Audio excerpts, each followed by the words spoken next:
זה עניין אידיאולוגי, זה עניין ערכי, זה עניין רגשי, זה עניין מוסרי, זה all of the above. All around me are familiar faces, worn out places, worn out faces, bright and early for their daily races, going nowhere, going nowhere. קיום של תופעות כאלה במדינה שלנו ובכלל בעידן שלנו זה משהו שהוא בלתי נסבל.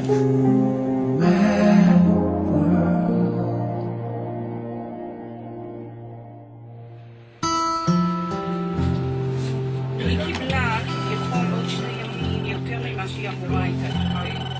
כן, היא אמורה לקבל 18 ימים, היא קיבלה 20 ימים בחודש יולי. 20 ימים. המטרה של עמותת קו לעובד היא להגן על הזכויות של עובדים חלשים שמועסקים בישראל.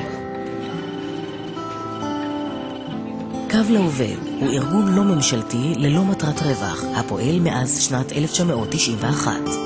הארגון עומד בחזית המאבק בסחר בבני אדם למטרות עבדות ועבודות כפייה. פעולתו משתרעת על כל מישורי המאבק, מניעת סחר בבני אדם, אכיפת העבירות הפליליות והגנה על קורבנות העבירה. מדובר על עובדים עניים שמגיעים לפה ממדינות מתפתחות, לוקחים הלוואות בסכומי עתק כדי להגיע לכאן, וחשופים לפגיעות מאוד קשות בזכויות שלהם.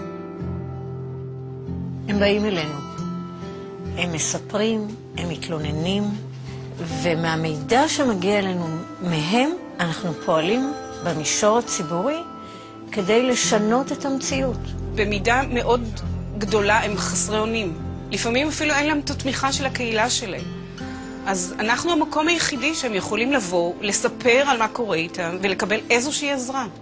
但是工人都不想，因为工人不想再继续在那种环境下工作，在那种环境下继续待下去，都想回家。 קו לעובד נלחם נגד תשתיות המעודדות סחר בבני אדם. כמו כן, הוא נאבק למען אכיפת חוקים המקשים על סוחרי אדם. קו לעובד שם לו ליעד להביא לפיקוח על גיוס עובדים זרים בחו"ל, דבר העשוי לצמצם מקרים של ניצול חמור. אנחנו מזיקים את הרשויות, כותבים להם, מדווחים לתקשורת. אנחנו חושבים שחשיפה זה דבר אלמנטרי. 130 עובדים מסין, מי שאין לו מקום, נרדם על המדרגות, וכשאין ברירה, הופכים את הכניסה לבניין למיטה. קו לעובד הוא כרגע ארגון השטח הכמעט יחידי שמאתר קורבנות סחר. זאת אומרת, יש לנו קשר בלתי אמצעי לשטח, אנחנו היחידים שיוצאים לבקר עובדים תאילנדים למשל. העובדים האלה נמצאים פה בסך הכל 5 וחצי. אנחנו נמצאים שם כדי באמת להביא את הסיפורים של העובדים, את הקול של העובדים לידיעה של הרשויות ולפעול למניעת התופעות הקשות האלה. עובדי קו לעובד ומתנדביו מושיטים סיוע, תמיכה והגנה לקורבנות העבירה.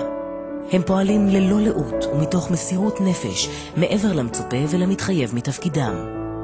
עומק המחויבות שלהם מתבטא בכך שבתקופה שלפני קום המקלט לקורבנות סחר לעבדות ולעבודות כפייה, עובדי הארגון ומתנדביו לא פעם הלינו בביתם קורבנות סחר שנותרו ללא מחסה.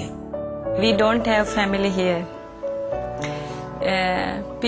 Everybody don't want to trust us because we are in foreign worker. This is true in Israel. And I feel I have family here in Kavalawed because they want to help us and help me. This is true. They help me very much. ללא תרומתו של קו לעובד, עולם המאבק בסחר בבני אדם לעבדות ועבודות כפייה היה נראה אחרת. יש סיפוק מעצם העובדה שאנחנו נותנים מענה לאנשים האלה. לפעמים אני רק מרגיעה מישהו.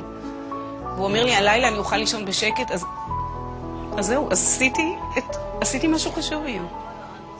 לא עזרנו רק לבן אדם הזה, אלא עזרנו לחברה, לנורמות ולאחרים. זה סיפוק עצום.